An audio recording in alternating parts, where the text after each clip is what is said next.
This video is brought to you by Harold Sack, who gave me a massive 1 year's worth of subscriptions on Patreon. We'll give Sorin a whirl this time up against Tamiyo, who I've also net decked, so we'll try and find time for that. Yeah, I suppose we can try keeping this one. Hedge Maze, putting a logic knot into the bin. And we have nothing to do on turn 1, so just pass at that. And just holding up double blue, we'll assume is counter magic. Could always go for Unearth next turn, I suppose. But we can also cast the commander and then unearth it in the same turn, which is probably going to be a better idea. So I'll try the Emperor of Bones here. And that's a memory lapse. So we're going to have that put on top of our library. Continuing to hold up control magic, and we know what we're drawing into. So get the Flagstones of Trocaire into play arbitrarily. And we need to make sure that we hold up a black mana for the Unearth. Play the Sorin, House of Markov. Alright, and there's a counter spell, so the problem is if they counter the Unearth, then Sorin's stuck in the bin. So, yeah, with 4 cards in hand, it might be that they have a Spell Pierce or something, but we'll gamble here. Still learning the format, as I will be all week while we try to play these Duel Commander lists that I've net decked. Priority still being held up, so we'll await the counterspell. A counterspell on the Unearth is 1 fewer counterspells that we'll have for a Vindicate onto a land at least. Instead, doing the island cycling on Lorien Revealed. So Sorin, House of Markov into play. Gitaxian Probe for a life, or a couple of life, is able to look at our hand. Volatile Stormdrake, flying hexproof from activated and triggered abilities. When it enters, exchange control of it with a creature you don't control. If you do, you get 4 energy, so just swapping control of that with Sorin basically. Alright, there's a cut down, so we could use that on our own commander. I think I want to try and hurt our opponent's hand here though, although we don't have enough black for that, do we? So, could attempt to Vindicate their land, although I don't think you have many green spells in a Tamiyo deck. Let's go for Emperor of Bones. And then we're just holding up the cut down, I think, so swing in with the 3/2 flyer. And what do we want to exile? Probably the counter spell, just in case they've got Snapcaster Mage or something. Can we adapt to instant speed? I can't remember, I don't think we can. We'll see after we've declared attacks. Yes, we can adapt anytime we want, so hold that up during our opponent's turn instead of doing it on the second main here. One thing we could do here is blow up the Sorin, leave it in the graveyard, and then exile it underneath this. Let's see if we can make that happen here. Cut down onto the Sorin. They're not doing anything during their turn, apparently. So we'll attempt to say no and leave Sorin in the bin again. Alright, an Ancient Den. Not sure if we need Metalcraft or anything like that in the deck. Maybe it's just we need 1 of every land and you run out of spots. I'm not sure what Tainted Pact would do in this deck, to be honest. Alright, let's exile Sorin underneath here.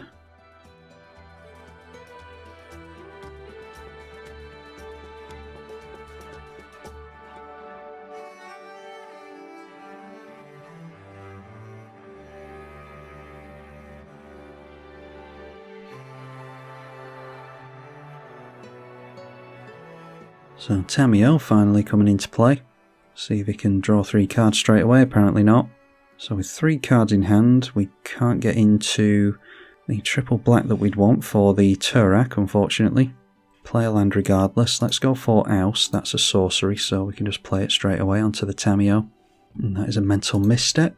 We've got 2 cards left in hand. Before I blow up the Tamiyo, I suppose we'll see if they want to block it with this, because the Tamiyo will die to the 3/2 they've handed over to us. Deciding not to block, so this is 6 mana, which they can afford next turn for a 6/6. So do we go after one of their lands instead? I think we can go for the Hedge Maze. If they can get that out of the graveyard somehow, then it will come down as a tap land at least. They did know we have the Vindicate. Alright, in response we see a Suspend, exiling the creature, so that will come back in under their own control, eventually. Only 1 card left in hand, so Turak we might as well get it into play and attempt to get some damage through with it. But we have lost the Sorin at this point as I attempt to learn all these new fast-paced cards for Duel Commander. So Tamiyo swings in 2 cards in hand at the moment, and they get a clue token as well. Can't afford the big creature. See if we get into anything. Tainted Pact. Yeah, I'm not sure what a combo would be in this list. I think you can go for, with a white spell, you can go for Rising of the Second Sun or whatever that big white spell's called. A bit too expensive for duel, I imagine. Tainted Pact is an instant, so we might as well force them to counter on their turn, assuming that they've got a counter. So I'll just swing in for 2 and see if we can grab anything decent off the Tainted Pact. And with the Snap Mage, points at the Brain Surge again. Not blocking with the Snap Mage though. And cast the instant that he just gave flashback to, as you would expect.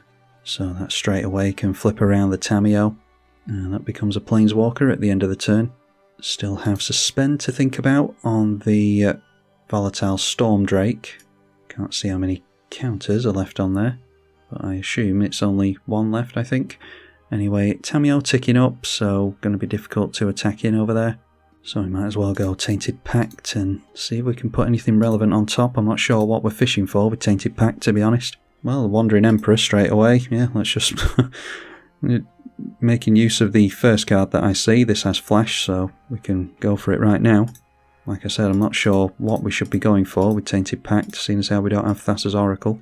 Our opponent goes down to 4 life though, and has the Force of Will. Of all the cards that are banned in Duel Commander, Force of Will isn't one of them for whatever reason. Got rid of a Vapor Snag in order to do that. So we are very much in top deck mode. We were never going to land anything off the Tainted Pact anyway. There is a portable hole. So let's see if our opponent decides to block the Snap Mage, and the Turak will still trade each other. But we only need to hit our opponent 4 times, which is a lot of time considering our opponent can draw cards, but we'll see what happens. Cracks a clue, takes him up to 3. And there's a Hull Breacher. So that is 3 toughness. Even if we negate 2 of the damage onto the Turak, it will still take it out, so not a whole lot we're going to do about that. So I think at this point we might as well just go Portable Hole onto the commander and hope that they struggle to flip it round again. Swings in for 5 with the 2 small blue creatures, 2 cards in hand, after the command tower was dropped. And Tamiyo straight back into play. Yeah, so I'm not sure how we would have gained enough life to actually flip round our commander anyway, even if we did have access to it. We just draw into a Surveil land, so just drop that straight away.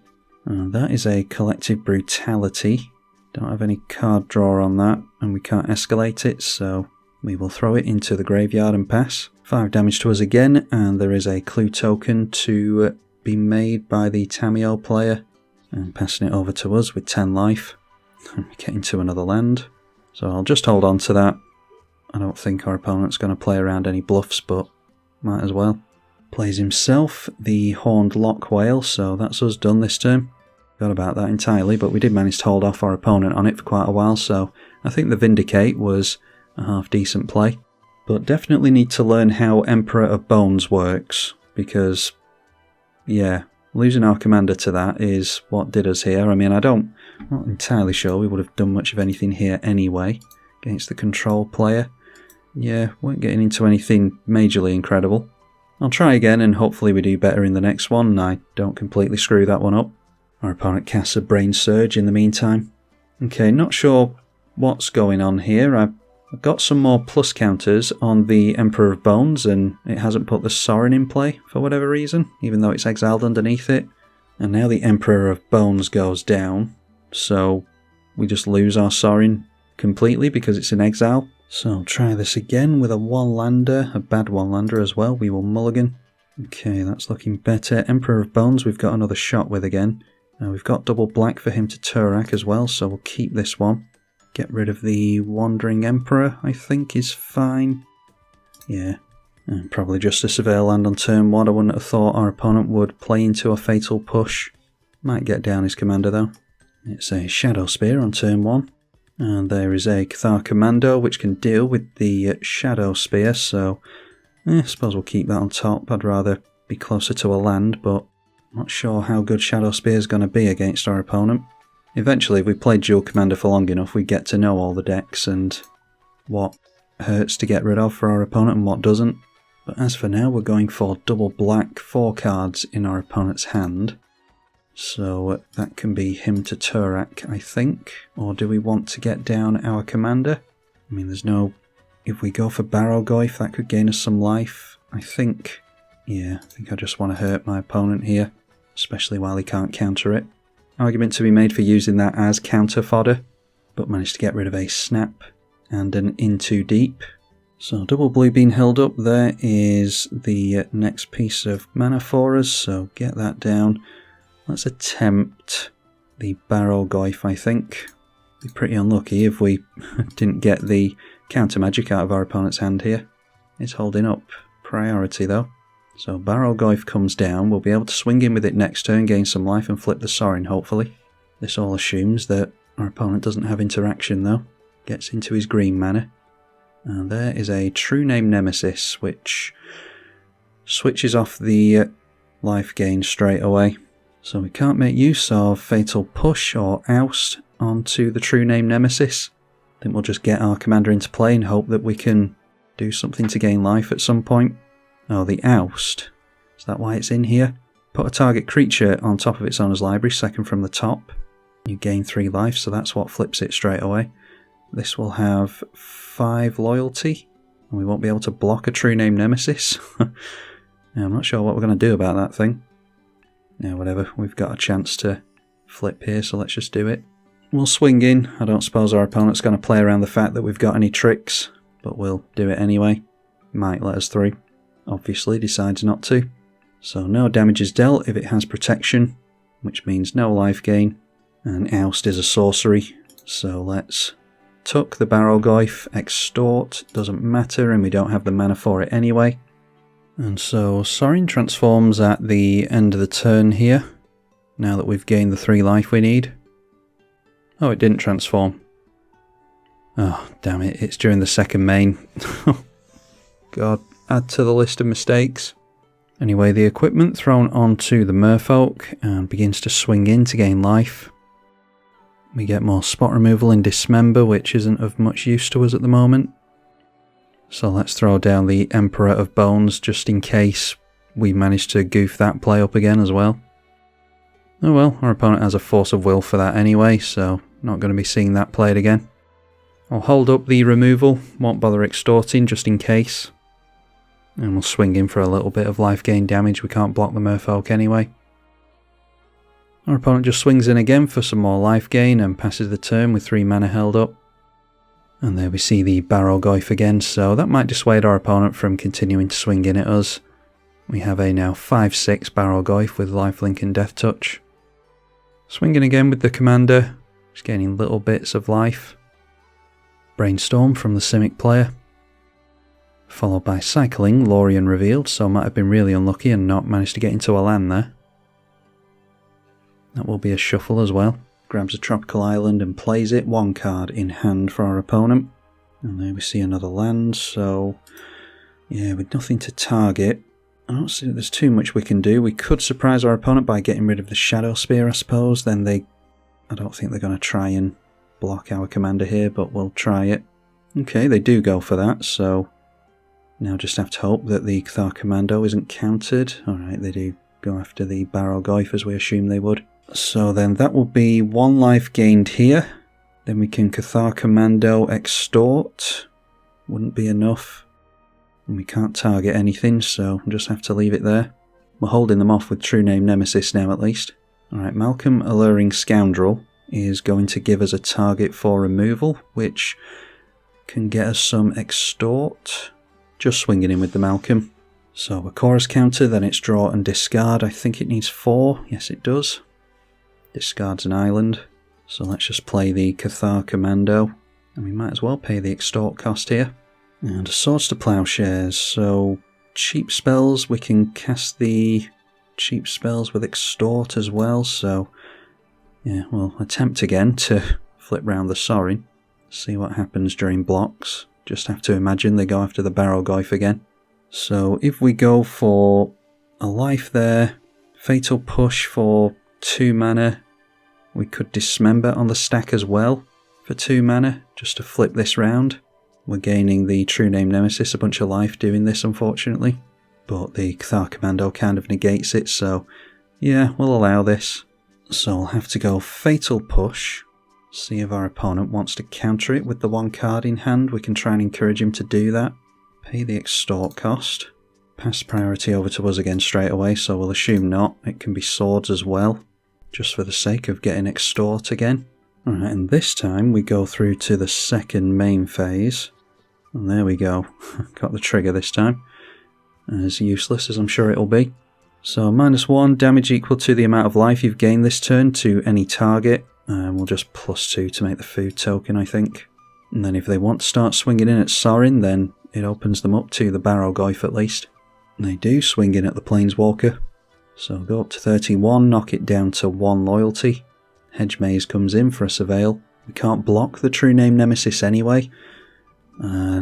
Agadeem's Awakening for just 1 mana.